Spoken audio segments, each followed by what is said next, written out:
We're here to educate you. Ooh, We're here to talk about a lot of stuff, and then maybe point people to where they can get real education from. That's true. Just throw out some ideas and let people then come in. That's a good point.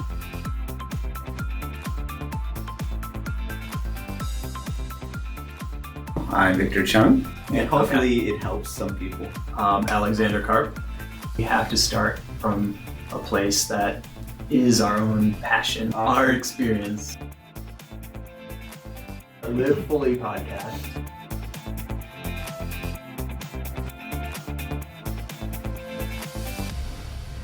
All right, welcome everyone to the Live Fully show. This is episode 14. Dun dun dun. All right, lucky number 14. I'm Victor Chung. I'm Alexander Karp. All right, and we're here to educate you. Ooh, We're here to talk about a lot of stuff, and then maybe point people to where they can get real education from. That's true. Just throw out some ideas and let people then come in. That's a good point. Yeah. Or it just depends on who's watching. Mm-hmm. So or give them like random opinions about products we buy and stuff. Yeah. Yeah, we're just here for commentary. In the room, as always, is Kyndra. She's over there, and she's going to be participating a little bit more than usual today. So, as we're talking about essential oils, so a little teaser. And also in the room is my sister, Christina Lamb. She's over there. She wanted to see where the magic happens, and she also has some insight onto our topic today. So, hey, Tina. Hi. You had to talk loudly so the my bad. all Hi. that way all 5 viewers can hear us. How was your weekend? Weekend. You want to go first? How was your weekend? I don't know what happened with you this weekend. Good. Yeah, it was kind of. What did I do? I hang out mostly downtown San Diego this weekend. It was awesome. So Yeah. getting back to some civilization up from different than Escondido and kind of being out in the burbs. So Yeah, quite suburbia nice. hell. And so one of the big things, San Diego, a few months ago now, they got a bunch of the GPS enabled bicycles, Did you get one? bikes and scooters and that kind of stuff. You And did that? So one of my buddies and I, we took some of the scooters around and just all over downtown. Like they zoom around at like 15 miles an hour, so it's like a good little speed. And it's so much fun. Nice. So much fun. Oh, And it's man, like I $1 want to unlock, and then 15 cents a minute or something like that. So it's like for an hour. It's like so it's supposed to be for like commuting, right? But like we weren't. I don't know. We were just messing around and going like anywhere and everywhere. And like an hour ride on the thing was $9. So Not super bad, reasonable. man. Yeah. And then it's like if you want to really use it for transportation, where it's like that convenience of just walking along and like, oh, there's a scooter there, pick it up, and then just drop it off. You don't have to worry about it, lug it around, charge it, any of that kind of stuff. So yeah, really convenient. Nice, Like man. drop it off anywhere. Yeah. Like wherever you Yes. went. Yeah. Scooters are so much fun. It's like so. Scooter was, I had like I think a scooter was like one of the first little vehicles I learned how to ride. I had like this little like little 10-inch wheels, and my brothers had bicycles. Like before I learned how to ride a bike, I could ride a scooter pretty easily because you get a little kid on there, and you go slower. And it's kind of just like standing and walking and kicking. Yeah. And so scooters, you jump on them and really stable, really nice, no learning curve. You just jump on and go, and they're so much fun. I've never been on a scooter, so I don't. So next time we go downtown, let's. Any kind of scooter. I had one experience. I was with some of my neighbors. We went to Lake Arrowhead, and they had scooters, kid scooters. So like for like a 9-year-old, I don't know, something. Okay, because those little razors that have like the rollerblade wheels, those things are so unstable. They're difficult. Those things are super difficult. Yeah, so it had a little rollerblade wheels. Yeah, those things are horrible. So I rollerbladed throughout college. That's how I got around. So I was like, oh, cool, rollerblades. It's kind of familiar. So I got it on, and it was a downhill. And I thought I'd just hop right on and I just ate it. I'm like, all right, I'm not doing scooters ever again. Yeah, no, those scooters are terrible experience for scooters. Do not judge a scooter based on Okay, all right. This is ridiculous. You need to go to San Diego, Trevor. Yeah. I saw all that a couple weeks ago. Yeah. They're actually really expensive or inexpensive if you want to buy one. It's like the electric scooters, and I mean I was on it for an hour and battery barely went down. So I think it had like supposedly like a 20-mile range when I jumped on. But the thing is, like, they're $250 for the scooter. That's nice, man. Really Compared to nice like an e-scooter. e-bike. Yeah, compared to an e-bike, which is, those prices are coming down finally, but yeah, Yeah. when you're talking thousands of dollars for an e-bike, you're like, doesn't make sense. Might get one for Lisa then. She needs to commute further in her new office, so yeah, she's been looking. She wanted to get the single wheel, that Michael has. I know. That is like the worst idea ever. Yeah, no. She's gonna It's eat hard it hard. to use. I mean, the thing is, like, that thing has because I jumped on one of those when Mike had it here and tried to learn how to ride it, and it takes a long time to be able to learn how to ride. And then on top of that, after you learn, then you're still like stressing like the inside of your shins, so it just rubs on stuff, and like so it's a huge learning curve, and then the comfort is not that great after you've already used it. So I just love that it's kind of when you're done with it, it's like yeah, a it folds briefcase up in and a a nice nice size. That's yeah, nice. that's one of the benefits for sure. But I would recommend a scooter for Lisa for sure. The electric It's really scooter, heck yeah, man. Electric anything is good. Pretty much. Electric coffee mug is good. I know, right? Yeah. So if you guys don't know, well, obviously. So how was you your know. weekend? It was good. It was a very different weekend. But it was my birthday on Sunday. Turning All right. turning 21. Finally got to drink. It was awesome. shots. No. Turned 38. So yeah. So anyway, this is a gift from my lovely partner here. So Alex got me the Ember Cup. Whoa. You'll be doing a product review on that next week. Yeah. So just plugged it in, just poured some coffee. So it is warm, but the coffee was warm. So the idea behind it is it maintains a precise temperature. So right now it's set at 130 degrees, and you can download an app and change the temperature to your liking. And, That's cool. Does it say how long it's supposed to last? Like how long will it sit there? And I don't know. So I'm gonna when we do this next week, I'll go full detail. So far, like my impressions are, it's nice. I like the little LED light that kind of indicates what's happening. So I had it's cool design. It's like it's a ceramic coated stainless steel mug. So it's a really nice feel. Good heft to it. Yeah, it feels sturdy. It's nice. Looks modern. So far, the only thing I don't like is the handle itself isn't comforting. You can kind of feel it. The edges are kind of sharp. So when if you're holding it for a while, it can kind of. I don't know. I prefer more rounded. I get used to that one. Oh, you don't have anything on yours? Yeah. So. Yeah, I normally don't use handles on mugs, so I don't find too much use for them. I wonder if that LED will change colors when maybe it'll turn to red, like once that charge is going to stop working. And I wonder what it's doing. Yep. So I think it's solid red means it needs to be charged. Blinking red is it's charging. Cool. Yeah. Solid white means something. I don't know. It has like a base we'll too that that you put it on, right? Yeah. So it's kind of like this nice little charging base. This non-waterproof base for my cup that holds liquid. Yes, smart Ember. But you needed something for version 2. You need to have like that message. Yeah, you can't like. But yeah, this looks good too.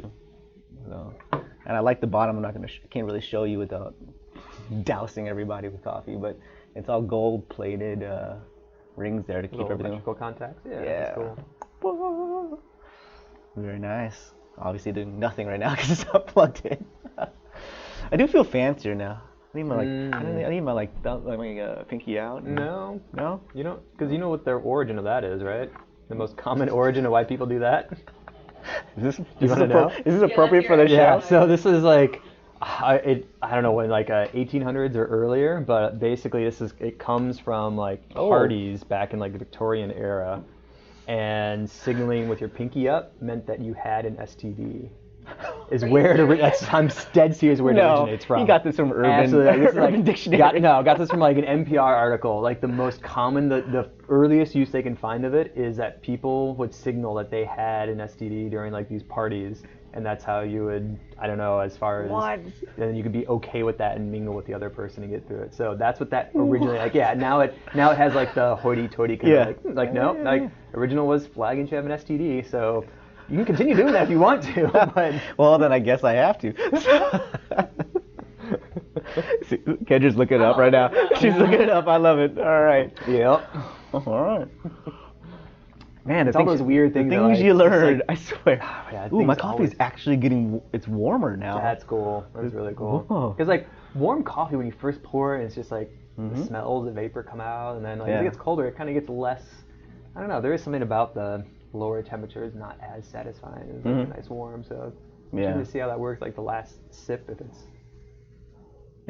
how they keep it consistent across the board and not be like overly hot and all that. So it's the idea seems to be really simple. Oh yeah, just heated mug. But then there's some sophistication to keep that precise temperature. Like anything we talk about it, precise. So this one, this is like their second product, I guess. Their first product was more of like a traveler mug. So they were catering more towards that you pour it in the coffee and then you're kind of like taking it to work. So now this is kind of like people wanted something to kind of sip throughout the day on their desk the whole time. So I like it.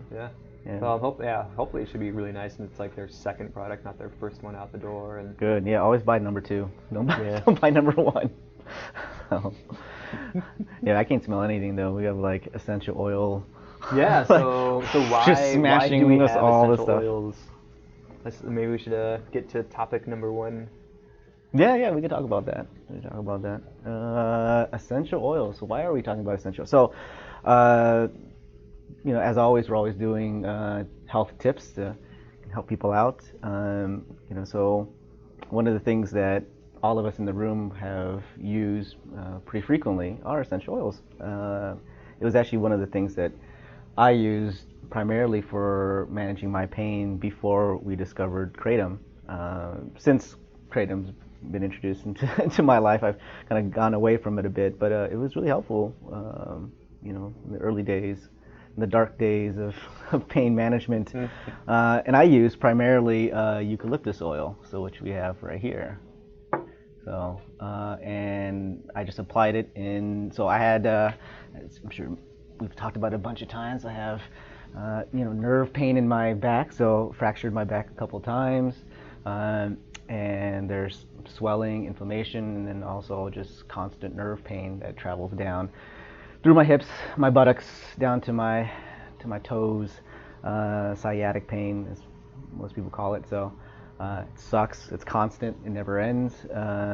And eucalyptus oil was great. I would just apply it in that area, and it acted as a kind of local, numbing agent. So the whole area just numbed away, and also gave a nice aroma to help me sleep at night. Lisa hated the smell though, so I would wait until like things were really bad, and then I'd sleep in another room and put it on and go to sleep. But she can't stand it. I think it smells great. I love it. All right. So I have one of those acquired smells too. Kind of the more you're around it, probably would ease into it. Maybe you just went from like nothing to bathing yourself in it. Yeah, definitely. I wasn't like ding, ding, ding. I'm like nope. That is true. The worst thing was my fingers. So when I first did it, I dabbed it on my finger and I would kind of rub it in, and my fingers became numb. I started losing sensation of touch after a couple weeks of every night doing it, and that I didn't get sensation back into my fingers for a good long time. So just going to show you how powerful this stuff is. I was worried. You don't want to put on your hands. You don't want to touch oregano oil. Okay. Like in full concert. You literally, to rub it in, like you would just rub your feet together. It'll actually start to, you'll feel like a burning sensation on your fingertip. Wow. It's very strong. Yeah. So yeah, thankfully, it took I think a month, and then now my, everything's perfectly fine. So. Yeah. But yeah, that's my experience with essential. What about you guys? Cool. What have you guys used and done? And I do some lavender, jasmine, cedar, sandalwood as a fragrance in my bathroom a lot. It's kind of like that kind of nice relaxing smell. It's kind of a nice. I do that instead of air fresheners. Okay. And then a big one that I started. You were talking about that. You said it's just healthier to have that versus kind of your traditional air freshener. Yeah, you talked about that one. So a lot of traditional air fresheners, kind of the ones that plug into the wall and heat up, kind of like that liquid, that little wick that sits there and heats up a little bit. Those have some essential oil fragrance in them, but then they also have a carrier fluid just to kind of make it more economical for them. And it is generally kind of something distilled from petroleum. And while it's supposed to be inert or kind of not harmful, there is a pretty big loophole in the United States where things that are Always. proprietary trade secrets for fragrances in this country, they can put whatever they want, even if they're banned substances. So if you're looking at fragrances, air fresheners, you do want to be careful if you have allergies to some things, because even though it might be outlawed, they can still put it in there. I know there are people that have issues with traditional fragrances. Wow. It's kind of unfortunate. Alex ruins air fresheners. This guy. All right. But another one I use is tea tree oil, but I use it in one of the soaps that I use. I use like a very natural soap. Comes out of Vista, California, just north of San Diego here. Nice. Dr. Support Bronner's. local. Yeah, Dr. Who is Bronner. Dr. Bronner's. Bronner's, okay. It's just like a really nice, all-natural, organic, spoonified soap, something like that. It's like a liquid soap, and they put a little bit of tea tree oil in it, which tea tree has a lot of like antimicrobial, antibacterial. So for me, it's great for like my face wash as far as keeping skin just clear and clean. And I think someone else in this room does the same thing. Yeah. That's the first that I heard about that. I It was from actually you. use Dr. Bronner soap as well. Josh and I both use it. Oh, nice. Body wash and our face wash. I used to spend more money than I care to admit on. I grew up with like just bad acne, and so I grew up, with all the different medications, all the different fancy face washes, like the different regimens, and salicylic acid, benzoyl peroxide, all that stuff, and it's like. And the face wash that I was using, my face is very sensitive, so if I use like a generic like Neutrogena face wash, it almost gives me like a burning sensation on my skin. My skin is really red, and so I started purchasing Dermalogica face wash, which is $60 a bottle for face wash. It's pricey. $60 but it a wasn't giving bottle. me any negative side effects. Wow. And then I started, dabbling in tea tree oil and stuff, and I started first as using it as a topical on my face at night after I'd wash my face, rather than putting any of the medicated creams on. I would just put some of that on a cotton ball, and just rub it all over my face. And then I started noticing, wow, this is actually helping more than the cream is, and it's super cheap. So then we started switching over to Dr. Bronner's and using it as a full body wash and face wash, and have never gone back. And that cost is like a fraction of the cost for it. Nice. You can get a huge bottle of it for like $15. It's like a 32-ounce bottle. It's a giant bottle, and massive you use bottle. like maybe 2 or 3 drops for like a It's a full like concentrated shower soap. wash. Yeah. Oh, I The see, thing is, like, okay. I mean, soap is soap. Like, it's all pretty much the same. And so spending a lot of money on soap is not a wise investment, I would say. I was telling my mom soap that. is just super cheap. It's all the same. Right. Go for the natural quality ingredients and then the cheapest variety that you can get, because it's all the same. Maybe we'll list Dr. Bronner's website on there. We'll put so they can see what, and you can purchase it, their soap in different scents. So they have like a peppermint one, they have a lavender one, they have a tea tree one. So obviously tea tree for me as an adult, and for Josh, like, we like it because of the properties it brings to our skin. But if we were going to buy one for Jaden, a 6-year-old who doesn't really need, to clear up her skin, we would get like a lavender. Something like relaxing, relaxing and calming, because she normally showers at night. And we need to. Yeah, we needed to. No, I'm talking about for kids. Oh. It's like we need to calm. We need to calm down the kid. Actually, I use peppermint and lavender every night in a diffuser in Jaden's room. So it's set to, I think the diffuser runs for like 4.5 hours. Okay. I turn it on right before she goes to sleep, and it diffuses about half the time that she's asleep. All right. And makes the room smell great, makes her sleep better. We started it when she used to have night terrors. And so we started diffusing that as like kind of like a calming and relaxing thing. So what were you diffusing? Lavender and peppermint. Okay, so lavender and peppermint diffused 4.5 hours I do 3 at drops night lavender, for your 3 drops peppermint perfect in a diffuser, and she loves it. I think it's also with kids, that constant, like, kids thrive on a routine, right? So you make a bedtime routine, and then you have that scent and everything. So everything about that's very calming to her, and very much like, this is my time to go to sleep. That's the time we diffuse it in her room. You can actually use it for travel too. That association. So from a psychological perspective, you can be at like some random hotel and just plug that in, and it's just you're out. So it's so I mean, going along that, like, I don't know, relaxing, right? Kind of the idea of absorbing these essential oils through aerosol kind of aromatics. It is also related to kind of like walking in forests. So there's this like technique that Japan kind of made popular. I think like supposedly in the 80s they started kind of adding forest bathing into like their health kind of tips or health kind of education. So the idea is that you go out into the forest and kind of go for a walk or kind of just go sit out and look at trees, and it's supposed to be calming. And so they kind of knew about this. People would just report it kind of anecdotally, you know, like, hey, this is a benefit. And so recently, apparently from like 2004, 2012, Japan spent a lot of money actually investigating why, or, you know, like what's the science behind forest bathing, what is actually helping, because it can actually help quite a bit. So it can help lower your heart rate, lower your blood pressure, also reduces stress hormone production, and as well as boosting the immune system and overall kind of feelings of well-being. And so basically plants give off volatile compounds. I mean, so the same oil that you smell, like just from lavender, it smells like lavender. Well, the oils smell the same way because that's kind of the chemical you're actually smelling. It's just that this is a much more concentrated form now. And so related to that, apparently trees and plants give off phenocides, which is kind of some of these oils, and the plant produces them to basically as like an insect repellent, kind of help kind of it survive. But when it gets in our system, apparently that's what helps us kind of improve our immune system. So it helps like with white cell production. So it's actually helping your body boost its immune system to fight off viruses, diseases, and even some tumors that are kind of going in your body. So it's just one of those things. I just learned how. Is it across the board? Any forest, any plants in general? It's all kind of good. I haven't done as much research as far as what kinds of plants, but it's kind of And they were saying too that some of the benefit. There's even a mild benefit if you just like look at tree pictures. Yeah. It's not nearly the same. The psychology of it, the color green. Yeah, so there's the psychology of it, but you're not getting the actual volatile compounds. You're not real forest. So from your brain processes, of all the colors, green is the easiest color for your brain to process.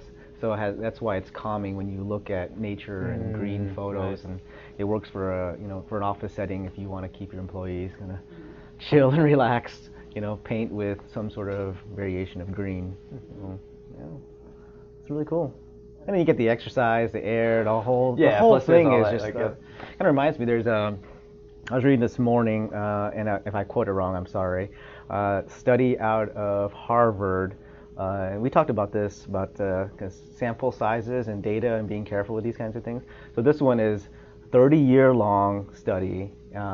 Something like 123,000 people, and what they were doing was they had full access, I think, to their medical records and tracking them over 30 years, and then tracking their nutrition, medication, whether or not they exercise, smoked, drink, and all these kind of markers that we would like what we use to measure whether or not a person's going to be healthy, right? And if you smoke, you're probably going to die, right? Sooner than I will.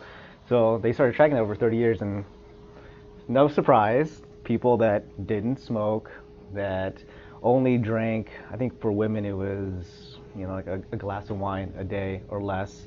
For men it was 2 glasses of wine or less. And exercise at least 30 minutes a day, every day, some sort of movement. And then kind of a balanced diet, staying away from all the kind of refined carbs and sugar and everything. And lo and behold, they lived something in the order of like, I don't know, 15 years longer than. I'm probably quoting it wrong, and I apologize. We'll actually cite it in the description. So at least but it was like a measurable amount of. Very measurable. They were they thought, it's going to be better, but to that extent, and it's sad because that's in the U.S. We all know that in the U.S. our life expectancy, we've talked about this a couple of times, is lower. It's lower. It's gone down because of issues that this country doesn't seem willing to solve. Yeah. We get wrapped up in some of these political arguments rather than going by data and doing what's best. We all know it, and yet we have a hard time. And it's we talk about you're a product of your environment, and you can say, hey, you need to exercise more, you need to eat better. But then when you put a person in a situation where they aren't working 60 hours a week and then plus coming home to the family, like it's quick meal over there. That's for $5. I can feed my whole family, right? And it's readily available at every single corner. I can't exercise because I live in this urban kind of setting that doesn't allow for me to to exercise and doesn't encourage me to bike to work, or all these kinds of things that we know could be better, and it just doesn't happen. It's unfortunate how much we blame individuals, right? Versus we don't put them in a situation that allows them to be healthier. Well, not to mention the pharmaceuticals in our country. Something's wrong with you. There's medicine for that. You know, there's an antibiotic, or there's you have high blood pressure, do this. Oh, you have cholesterol, take this. Rather than actually change your diet. Get out and walk around in nature a little bit, right?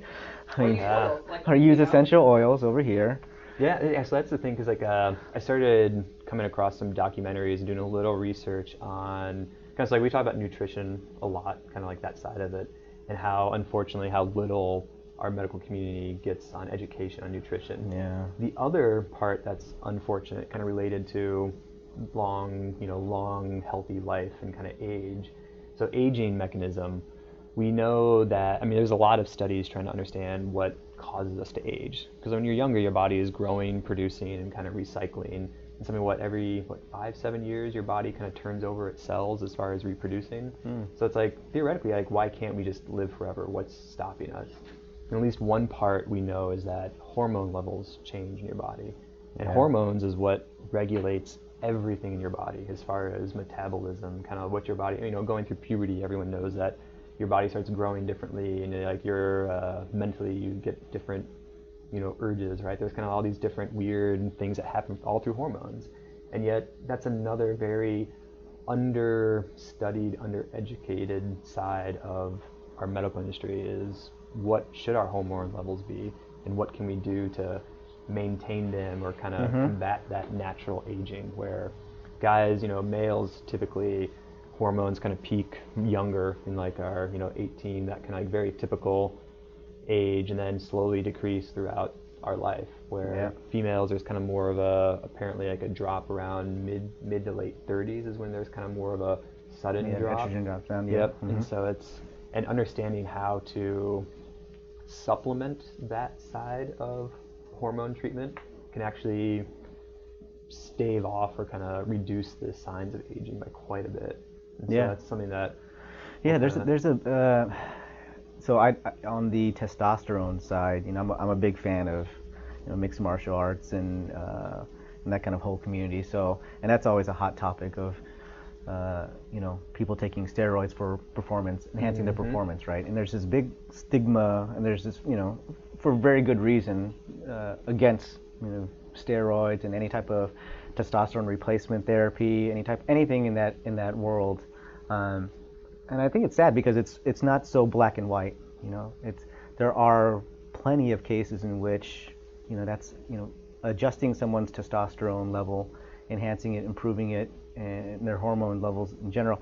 Those are good things, and it's not because I want to lift 5,000 pounds or punch a person in the face and knock them out. That's not the reason. I just want to live a normal life, and be healthier. Yeah, it all depends on how you're doing it and to what extent, right? Kind of like everything. But the minute you say, if you just grab someone off the street and say, I'm thinking about doing, testosterone replacement therapy, whoa, what are you gonna go, be a bodybuilder or something? Or no, I'm getting older, and that might be something that can help me out.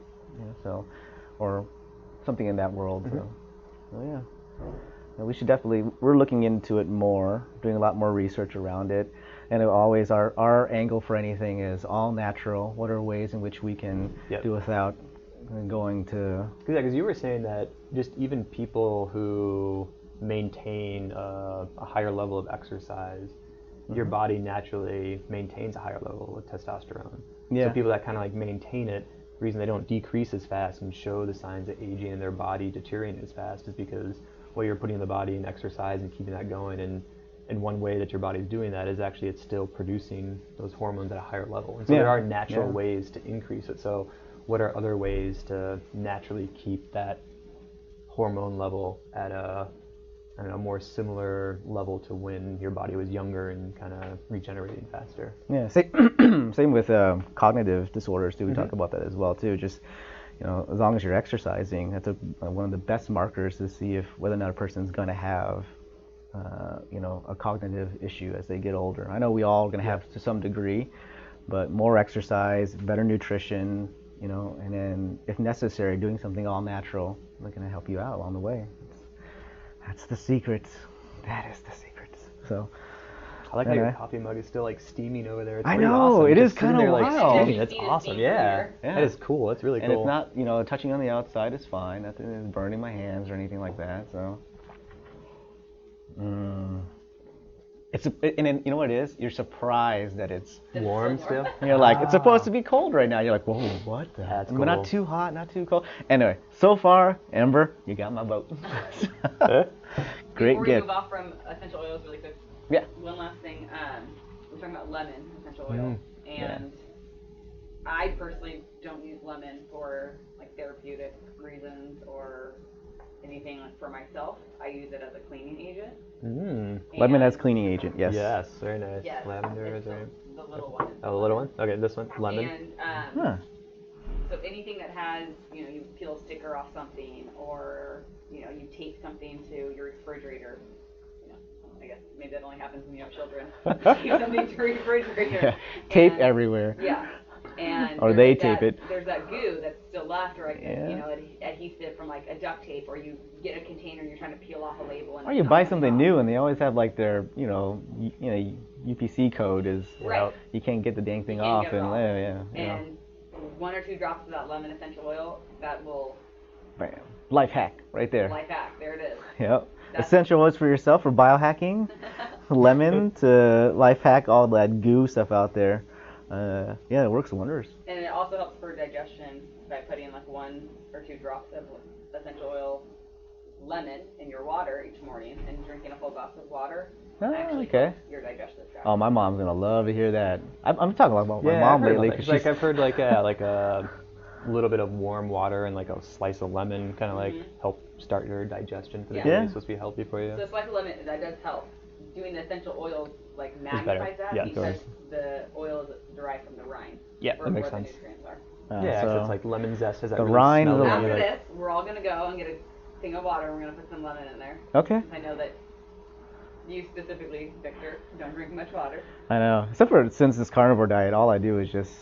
I'm Good. a huge fan of water now. Yeah. Yeah. I love water now. Like, and it's quoted, I don't know, episode 4 or something like that. I was like super anti-water. Yeah. Like, I don't drink water, but now I can't get enough of it. And It's it's just this meat diet is it just works better that way. So, but Coke does taste amazing right now. Whenever you get one. Yeah, it does. Sugar just tastes 10 times better because it's like sugar is addictive. So my mom, every time she eats, she not all the time, but she quite often, even last night we had ribs and a steak, no surprise, more meat.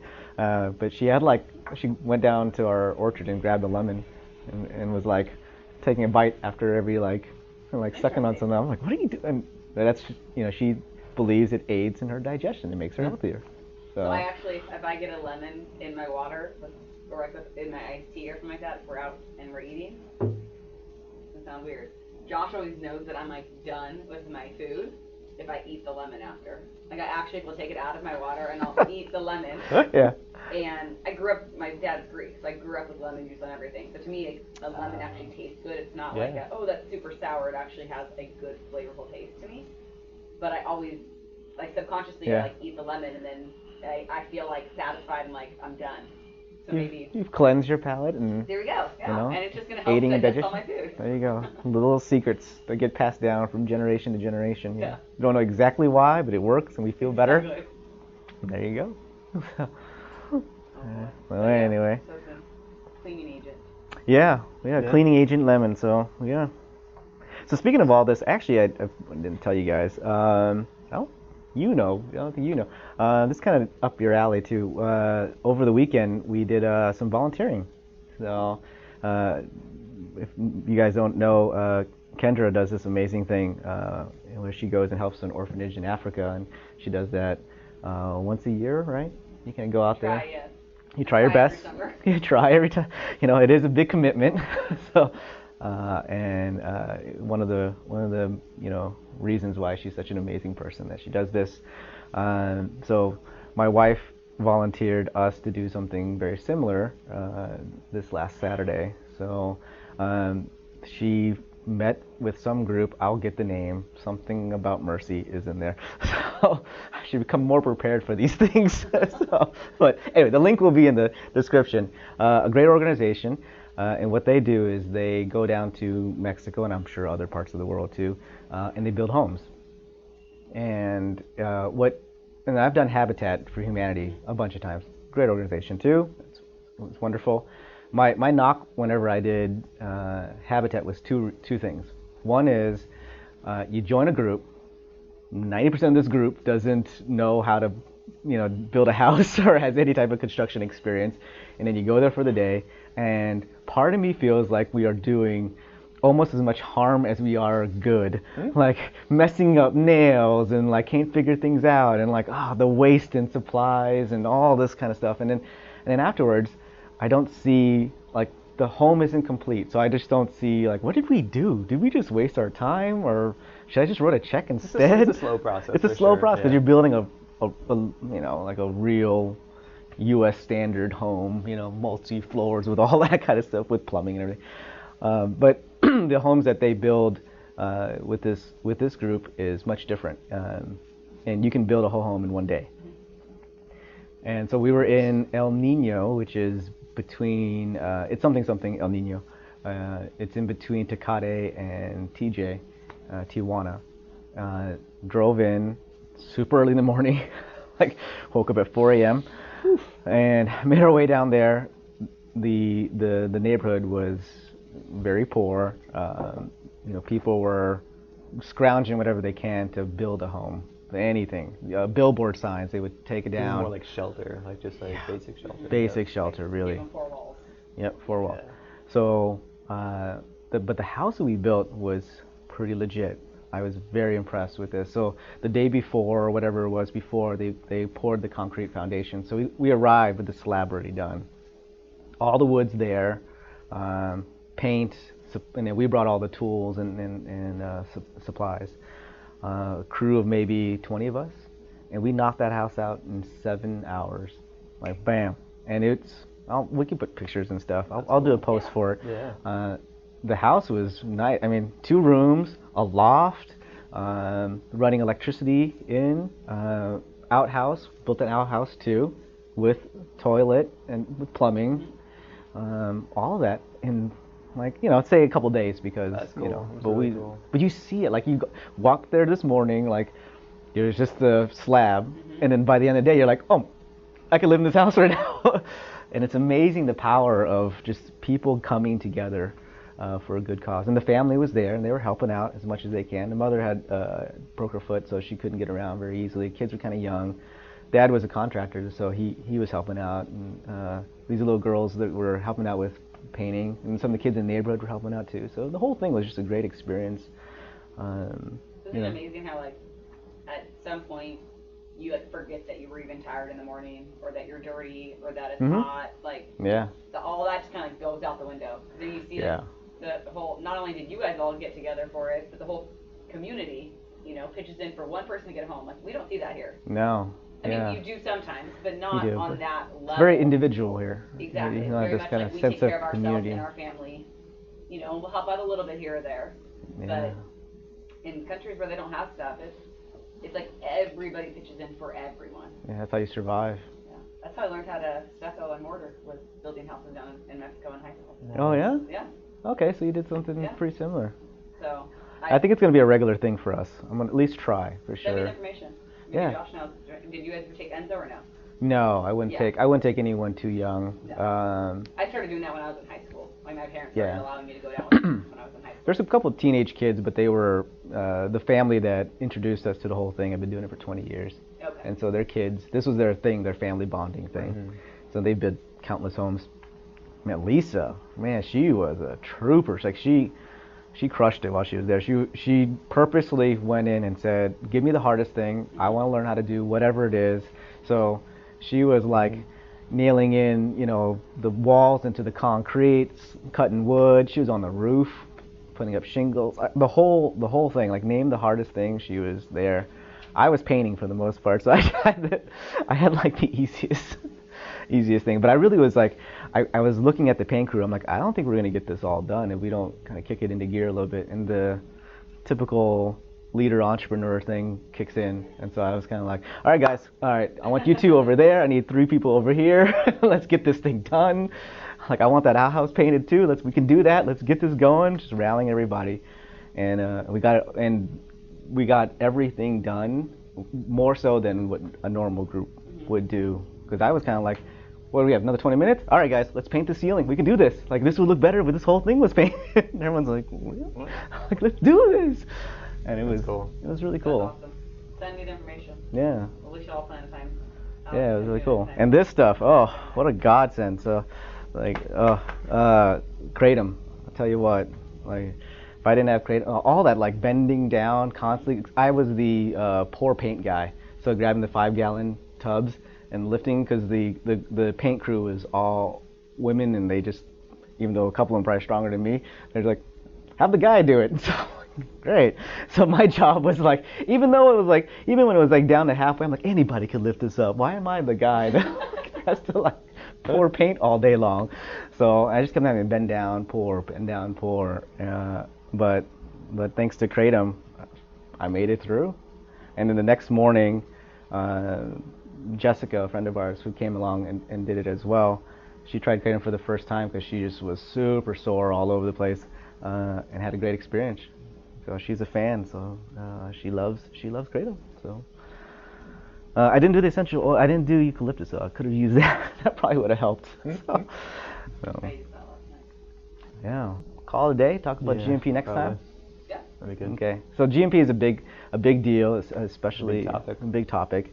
Good manufacturing practices, or sometimes current good manufacturing processes. Mm-hmm. It's not not certified GMP.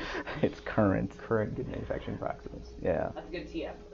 That'll be our main hub for next week's discussion. Yeah. And also back to the essential oils. Christina's in the room, just reminded me too. So my poor sister suffers from this autoimmune disease, and I've talked about it a couple times on the show, and she's tried all kinds of things, and we're actually looking into essential oils as a way to kind of help her out. So we'll give everyone on the show updates as we learn more. So hopefully, cool. Yeah, let us know what works, what doesn't work, what seems to help. And we're not sponsored by any essential oils, so it's just something that's real life. This is real life. This is what we do. So. All right, guys. Well, as always, check out ethalivefully.com. See if you qualify for some free samples of life-saving Miracle Kratom here, and then go to Utomic, utomic.com for all your mobile accessories needs. And live fully. Live fully. All right, thanks, guys.